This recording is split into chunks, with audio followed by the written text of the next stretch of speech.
Hello everyone, welcome to Willow Ridge Lumber. We're out here at the junked up garage shop. I promise one of these days I'm going to clean that up and I'll do a video on it. I just don't have time to do it. I've got too many projects going on right now, but sometime hopefully this summer I'd like to clean that out and pour a floor in it and box it in. That's going to be sort of my temporary garage at this point. I've got back there down beside this one where all that junk is, all that gets moved and graded off and my shop building goes right there. So eventually I'm going to move this, but it's the best I got right now. Anyway, it's April the 19th here in North Carolina. Don't know if you can see it or not, but the moon's out up there. I think you can see it. And it's like 85 degrees today. It's hot. It feels more like June 19th than April 19th, but it's supposed to cool down the next few days. But anyway, I'm out here working on a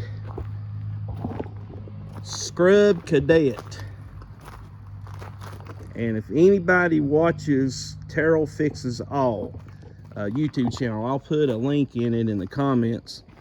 If you haven't seen that and you like working on equipment and lawnmowers and things like that, or if you just want some good entertainment, check his side out, his page out.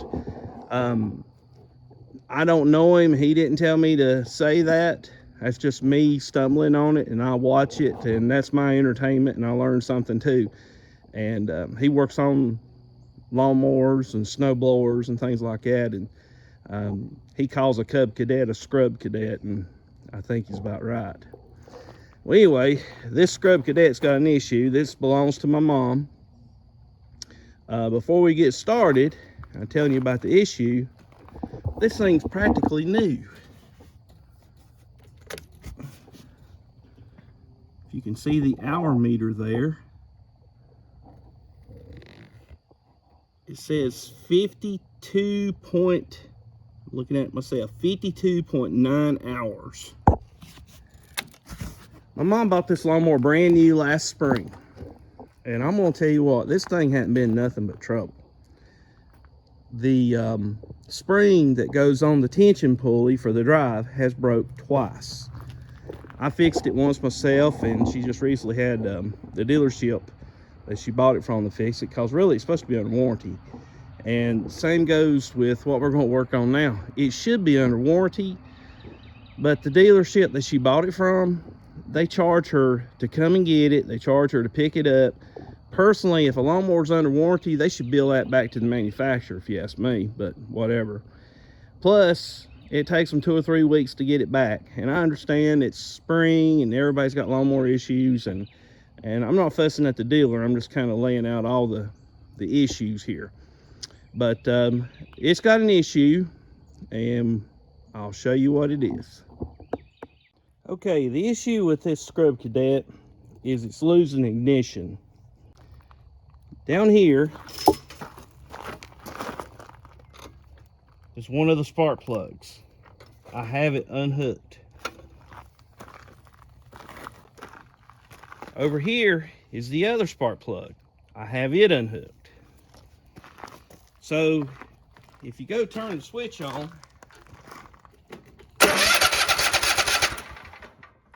it just spins over.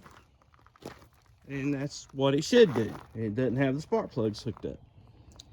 All right, this is an inline spark plug tester. I ordered this off Amazon. This brand is actually an Oregon brand. But what you really need for a lawnmower, you need one that has the 2 points in here, so the spark will actually jump between these 2 points. That's how you know if you got good spark. The ones that they sell at like O'Reilly's and AutoZone, places like that I have seen, and I actually have one, it's got a bulb in it. And when you plug it up, if there's any ignition whatsoever, it will make that bulb flash. But that's actually a false reading. So right now what we're going to do, we're going to check this mower to see if it has spark on both cylinders. Now, it's important to note the engine is cold. It has not been started today. So let's see what happens.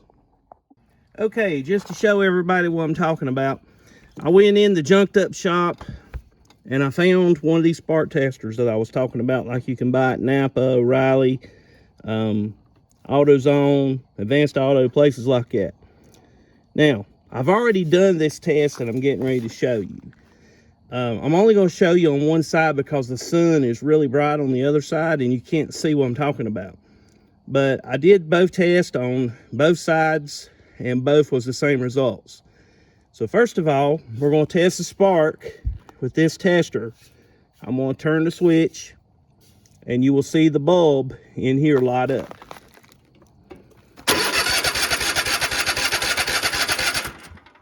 Okay. I did the same thing on the other side. Same result. Now we're going to hook the other spark tester up. And I failed to mention, the way you hook this up, you put this end in the spark plug boot, the wire. This end, you ground it. Make sure you got a good ground. And make sure it's not touching any metal anywhere. So, on the last test, so you can see it, we saw it light up that bulb. Watch this.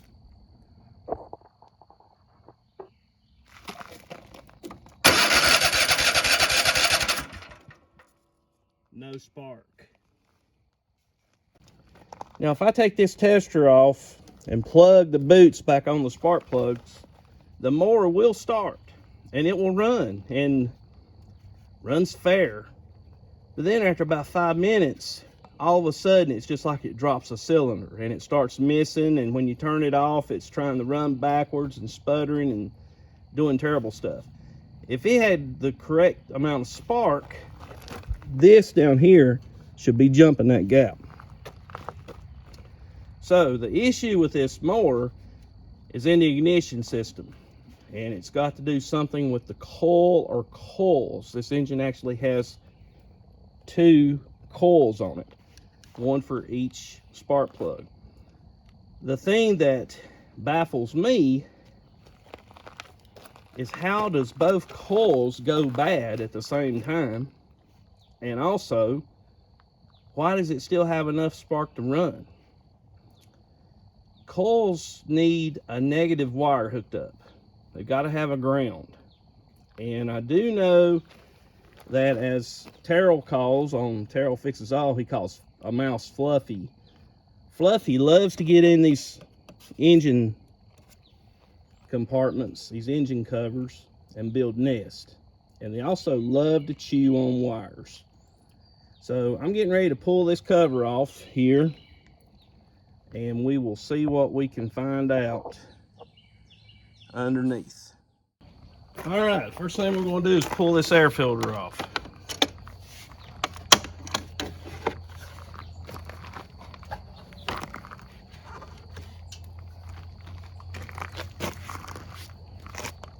I'll be servicing this lawnmower as well.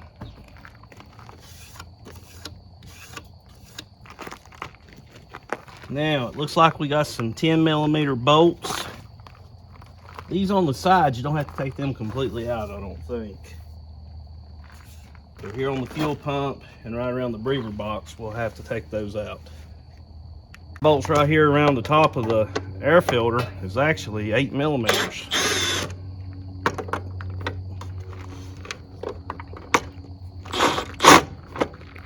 Wouldn't you know it, I got the wrong. I need a slim socket 8mm and not a 3/8 drive. As many times as I gotta walk back and forth to get a wrench or a socket or something like that, I ought to be the skinniest man alive.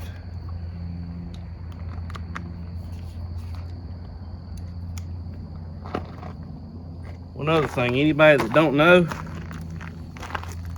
if you don't have an 8mm, Phone will focus on it. A 5/16 is the same thing. Well, close enough. It's a lawnmower, it's not the space shuttle. That's another one of Terrell's sayings.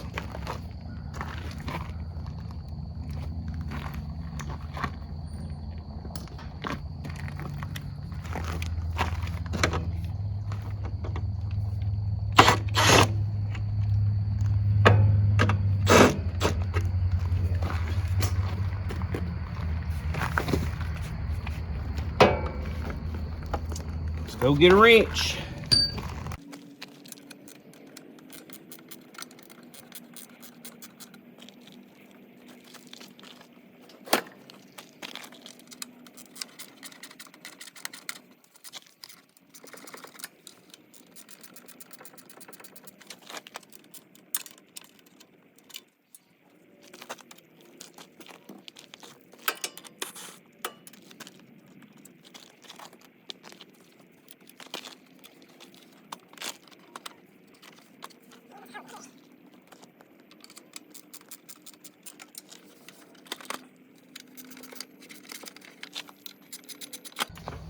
All right, let's see what's under the door.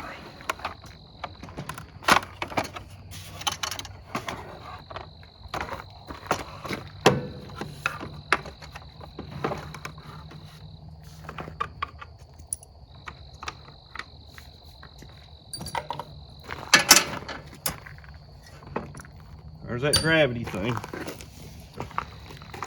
Well, I don't see any fluffy issues.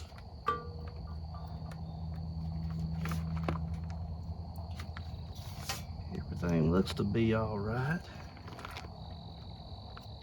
But it is possible that we have lost ground or not getting a good ground.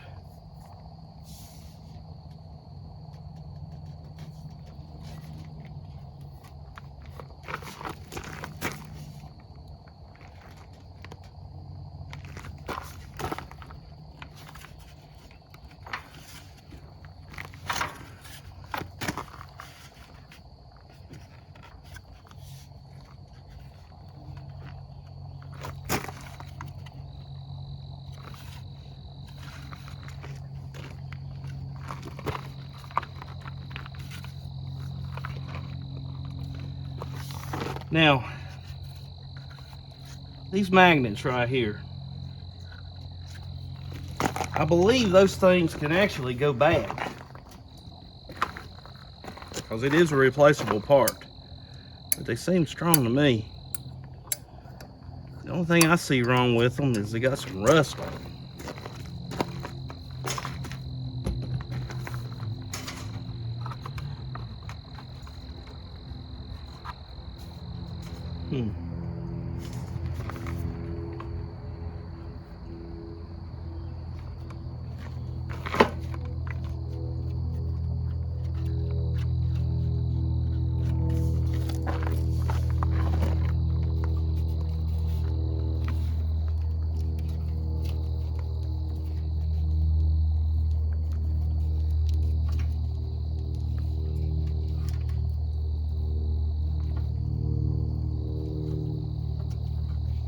Wire right down here don't look, needs to have dirt on it, but yeah, it's just got dirt on it. Let me get my test light. Okay, I just wanted to test this spark tester. It's kind of a crazy thing to say, but I wanted to show you what I meant. And I got it over here in my free golf cart that my good friend Dean Hobbs gave me. You'll meet him later. But watch this spark jump across that.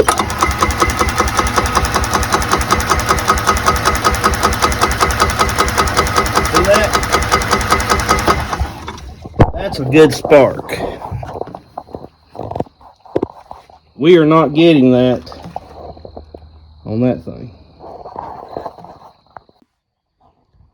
All right, everyone, I'm out here in the junked up garage shed that I hope one day to clean up. I'm almost embarrassed to even show people this, but this is the life of a man who has to work for himself, and you only got time to do things halfway, and then you can't put your tools up, and then it gets to looking like this. But anyway, we're back out here working on this scrub Cadet of my mom's, and couldn't get any fire off of any coil. Well, let me rephrase that. I could get the faintest. If you looked at this spark tester here, it would have just the faintest fire in it. I've been trying to figure out what made this lawnmower, the coils on it, go bad, both of them, with inconsistent spark when it's only got 53.7 hours on it. That's crazy. I don't understand it. The only thing I can figure out is that it's just cheap China parts. That's the only thing I can figure. Now, there is a few situations that could make the coils go bad both at the same time, and we'll talk about that in just a minute. Normally, coils will only one go bad at a certain time, and I've got engines that's got coils that never went bad. So it strikes me odd. But anyway, the white wire right here on the coil, and this is actually a new coil here. I'm gonna get into that in just a minute. We're talking about the old one right now, right here. That white wire is a ground wire, or the kill wire. And the reason why I said it's a ground wire is because that white wire eventually makes its way. It comes over here, and it tees with this plug here for this coil, and then it eventually makes its way back to the switch. And when the mower is running, or the switch is in, or let me say it like this, when the switch is not in the off position, this wire is not grounded. It's just an open circuit. But as soon as you turn the switch to the off position, it grounds. The ground is connected through the switch to the frame of the mower, to the ground terminal on the battery, and it makes contact when you got it plugged into the coil. It grounds the coil out, and that's what kills the engine. The coil no longer produces a spark when it's grounded out. So that's, some people call them kill wires. And I guess that is the proper terminology. That's the kill wire. But what it's doing, it's grounding the coil out. Now, on a battery, this mower has a little bitty battery in it. That's crazy, but whatever. I was looking at this, and I noticed that, which I've got something plugged onto the hot terminal right now, but I didn't before. And I noticed that boot had been slid back, almost like someone had tried to jump this mower off.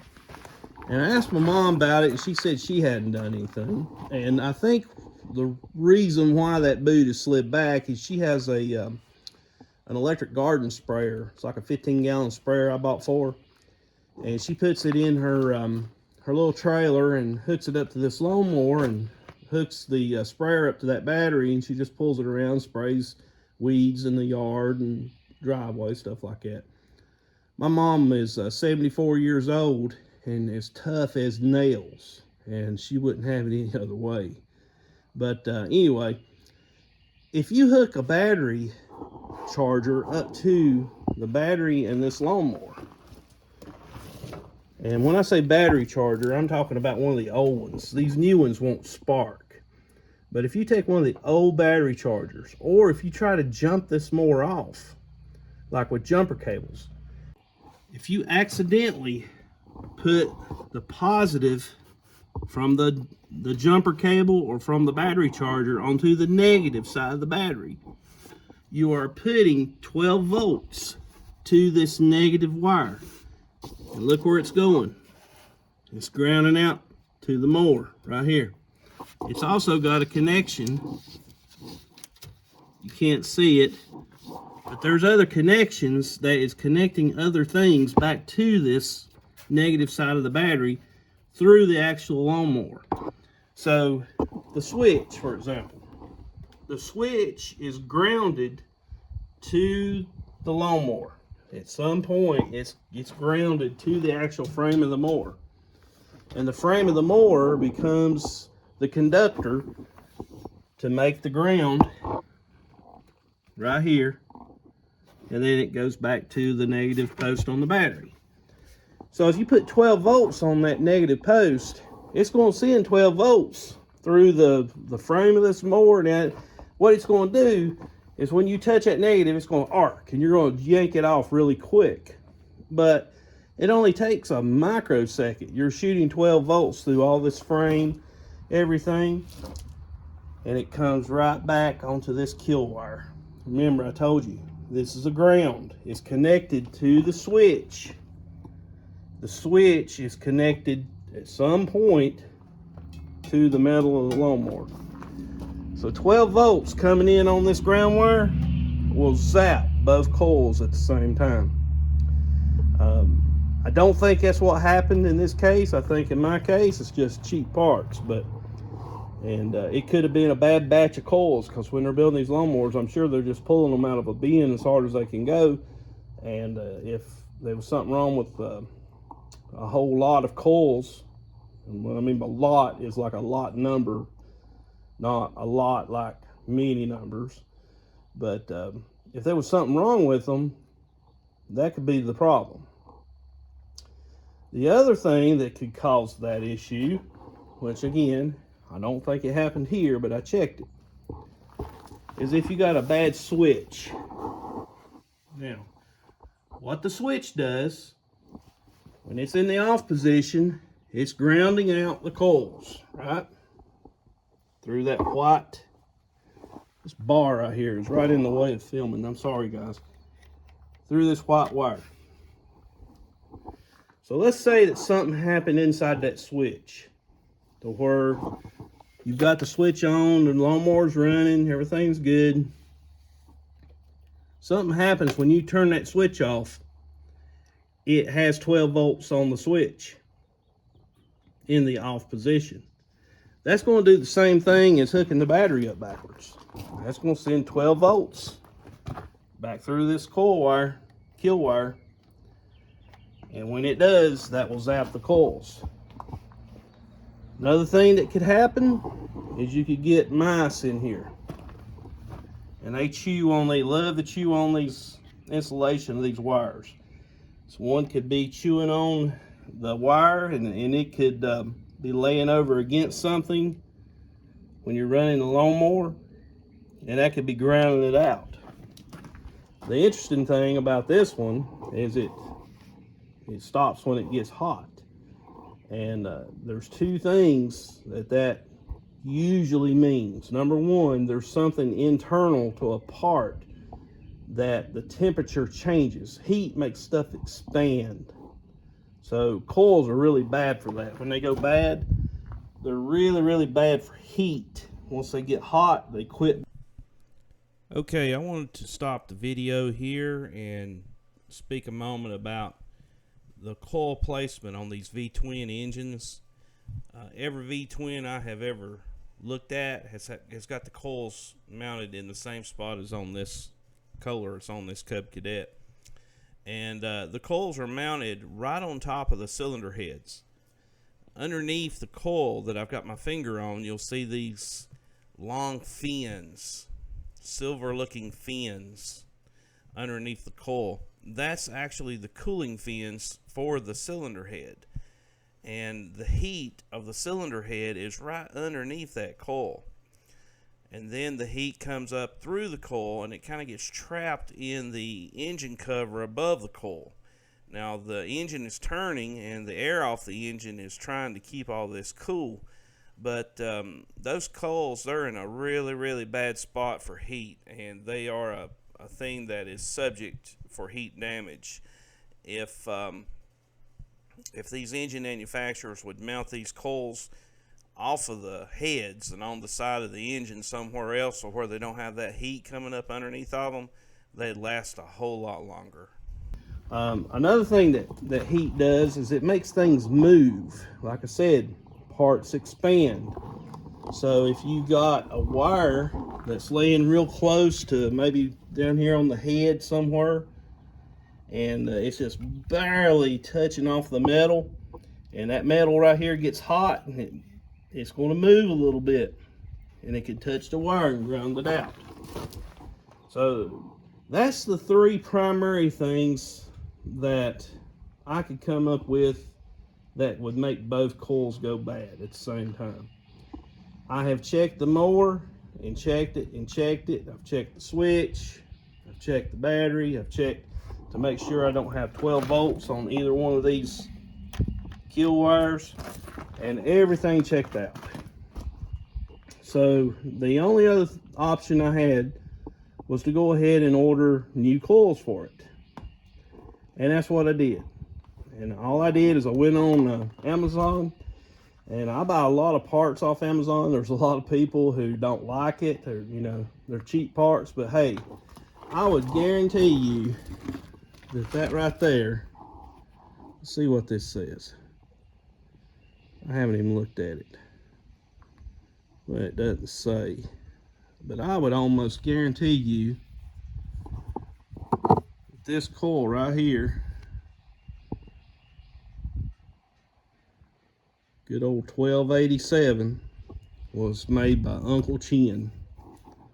I would just about guarantee it. Everything else is anymore.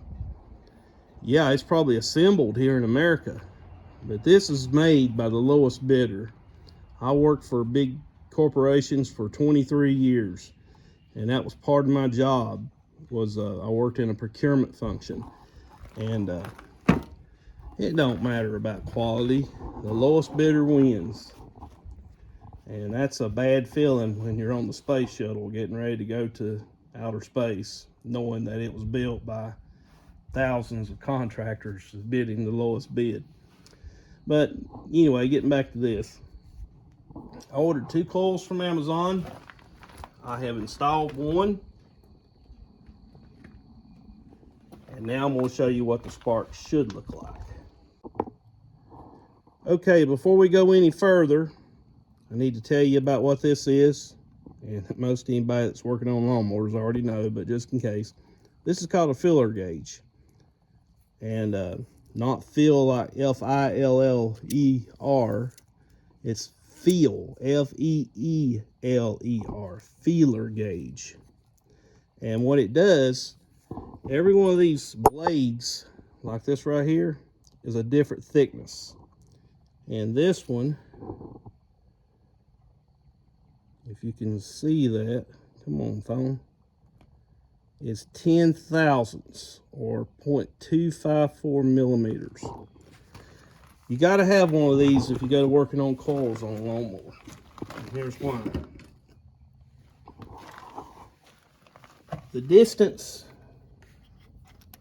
that this post, there's 2 of them, the distance that these posts from the magnet on the flywheel, which in this case, on this one, is right here. A lot of old engines had magnets cast into the side of the flywheel. This one's made to where you can actually replace the magnet. But the distance between the post and the magnet, that's called the air gap. And that's got to be set to a certain distance. And the spec on this mower is 8 thousandths to 12 thousandths. So if you figure right in the middle, that's 10 thousandths. And what you do, and I'll show you on the next coil when we install this one, I'm just going to show you how this one sparks different. You slide this down in between the post of the coil and the magnet will draw the coil up to it tight, and then you tighten your bolts. So this coil is set 10 thousandths off of that magnet. All right, we got our spark tester hooked up to our new coil. I don't have no kill wire hooked up to it because I got the spark plugs out of the motor, just so we can turn it by hand, you know, a lot easier. It's not going to start, nothing like that.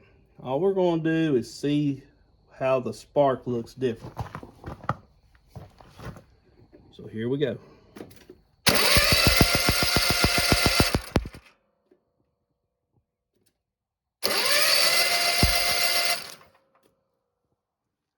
If you noticed, that was a hot spark. That actually looked like a little lightning bolt. And I don't know if you could catch it in the phone or not, but I could hear it popping. So that coil there, again, this bar, this dab blame bar right here, I would just about cut that thing off. But this coil right here, that's the new one I bought.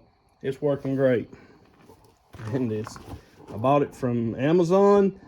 I got 2 of them for like $28. One of the OEM original equipment part, which is, you know, this one, it looks a little different. It looks a little bit different. But one of the OEMs is like $60. So if they don't last no more than 53 hours, I'm not going to spend $120 putting OEM parts back on this thing when I can buy 2 for $29. So that's kind of how I figure that. But anyway, we're going to install the other one, and I'll show you how to do it with the filler gauge. All right, first thing we're going to do is we're going to remove the bolts off this coil. These happen to be 8mm. 15/16 will work too.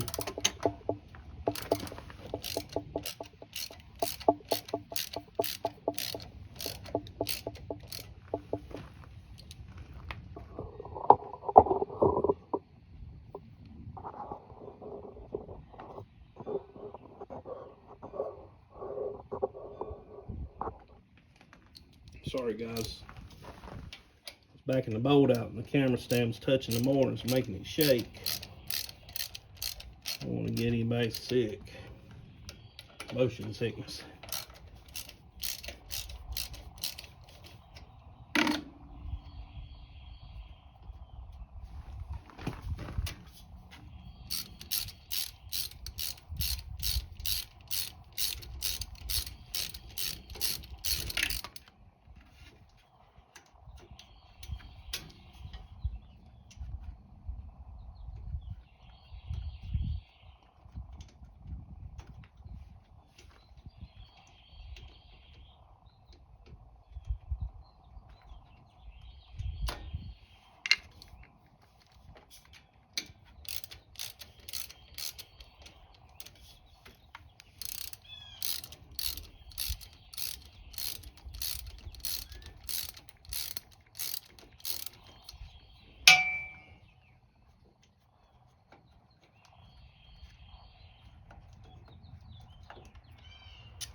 Want to file 13 that one, man. I want to see it again.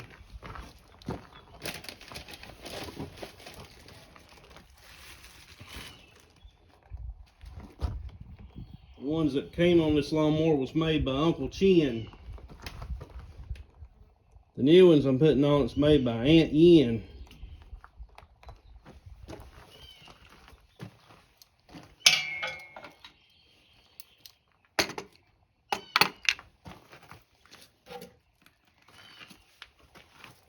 All right, now we got to have our filler gauge. Again, you're setting the air gap.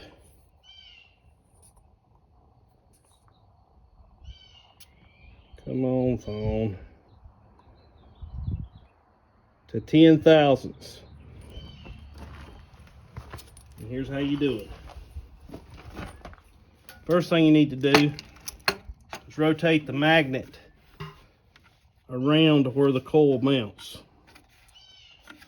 And kind of center it in between those two posts. Take the filler gauge,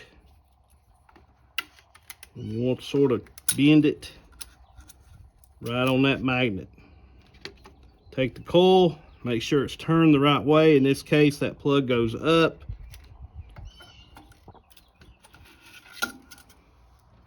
You set the coil against the magnet, pull the filler gauge up, make sure it's even, and the magnet does the work. It will hold it right there.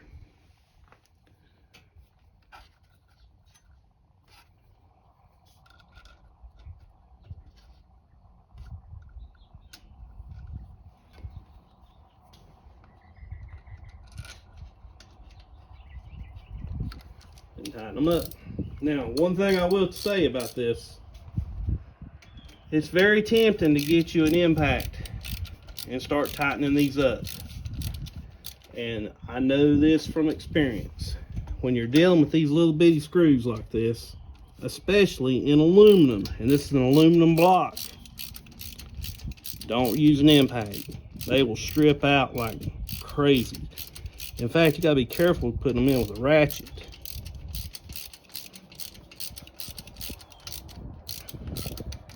You don't have to go crazy with them. Just snug it down. You don't have to put a pipe on the end of the ratchet handle to tighten it up, anything like that. It's just a little bitty screw. I call them screws, actually a bolt, but us hillbillies call all kinds of stuff different names. All right, it's bottomed out right there. I'm gonna go about a quarter turn. That one's bottomed out, about a quarter turn. That's all you need. Doesn't have to be real tight. Just tight enough to where it don't move. All right, slide the filler gauge out. Air gap set. Now, let's put the spark tester on this coil. Roll it over and see what the spark looks like on this side. You want to ground the tester out. Remember, any metal part that's bolted together on this engine is bolted together to the frame. The engine side of the battery is connected to the frame. So this is how it gets, this, if you got the right grounds, this is basically the same as hooking it to that battery. I would prefer to hook it to the ground of the battery, but since my wire on the spark tester is just 6 inches long, that's not going to work. So let's see what we got.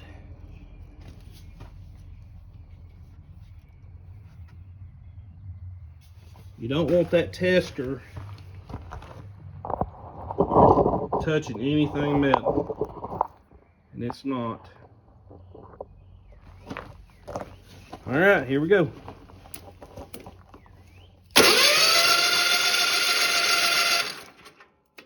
We got hot spark.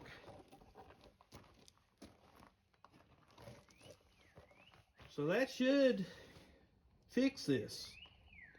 So I'm going to put kill wires on, spark plugs back in, the engine cover and all the bolts back in it, and then we're going to crank it and run it and see what happens. Well, it's another day, and I'm back out here at the old scrub Cadet. And I don't know if I had mentioned before when I was working on this engine, putting the 2 coils into it, but this is a Kohler engine. It's a Kohler 7000 series engine, and I believe the number is right here. It is a KT730. And then that other number off the end of it, which says 3060, that's a manufacturer number. So if you go look up the parts for this engine, and you look up a Kohler KT730, and then you go and find the rest of the numbers, that 6060 or whatever it was, you'll see that will mean that it was for MTD. And MTD is who made this lawnmower. There is no more official Cub Cadets like there used to be in the late 60s and 70s. Those lawnmowers was made by International Harvester. and those were tough old birds. But MTD, which stands for Many Troubles Daily, they bought out Cub Cadet, bought the name Cub Cadet, and they make this mower, and it's got a Kohler engine on it. Now, Kohler engines, I have ran Kohlers for years. The Command engines are good engines. The old Command engines back in the 80s, man, those things were tough. They were just built tough, cast iron, just great engines. But these new Kohler engines on these, I guess you would call them low-end mowers, even though this lawnmower costs, I think, $4,000. You don't get much for $4,000 anymore. These Kohler engines on mowers like this, what you would get at Lowe's or somewhere like that, they're pretty much junk, I think. They have a lot of little bitty issues. This mower itself, and I may have already said this, and if I did, I apologize. The spring that holds the belt tensioner to the drive belt, that spring has broke 3 times on this lawnmower already, with 53 hours on it. That spring should not break for 2,000 hours. Then we had the coil issue that we just resolved. Okay, I got the old Scrub Cadet out here running, revving up, getting warm. We're going to mow right here a little bit in my backyard. After about 5 minutes, it'd drop a cylinder or that one coil would go bad. So I'm going to mow with it in a few minutes. We'll see what happens.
I could have.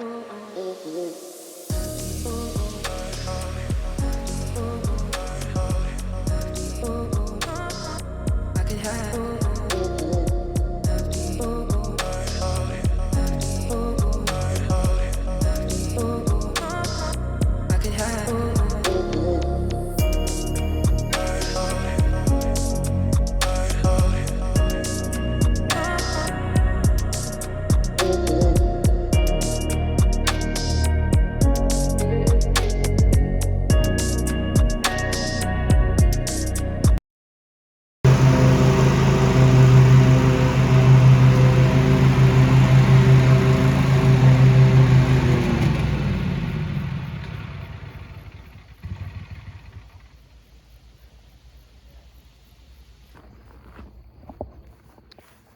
Well,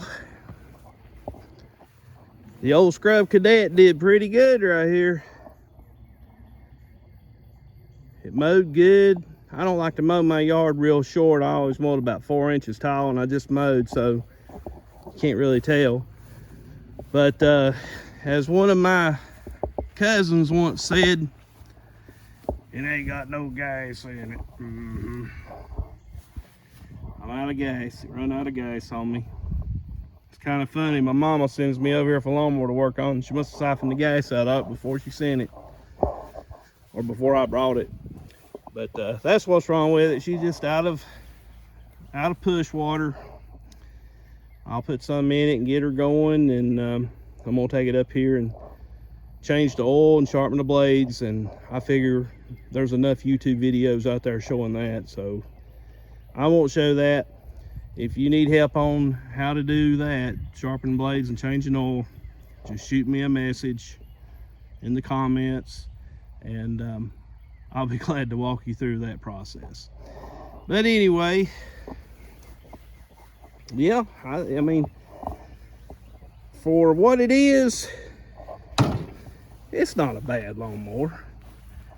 Turns on a dime. I really like that part. And you know, for a lady who likes to mow her yard, who don't want the traditional 2-lever 0 turn, you know, this is a pretty good alternative. It's not a commercial mower. I don't care what it says on it, what somebody tells you. It's not a commercial mower, but it's probably a decent homeowner mower. That's what I'm gonna say. So anyway, if you enjoyed this video, I'd appreciate it if you subscribe to the channel. Not trying to get rich by no means. I'm just trying to spread a little love and have a little fun doing it. And if you like the video, hit the like button and be on the lookout for more videos coming up in the future. I appreciate it. My name is Hillbilly JB, and thank you very much. And remember, go fix something.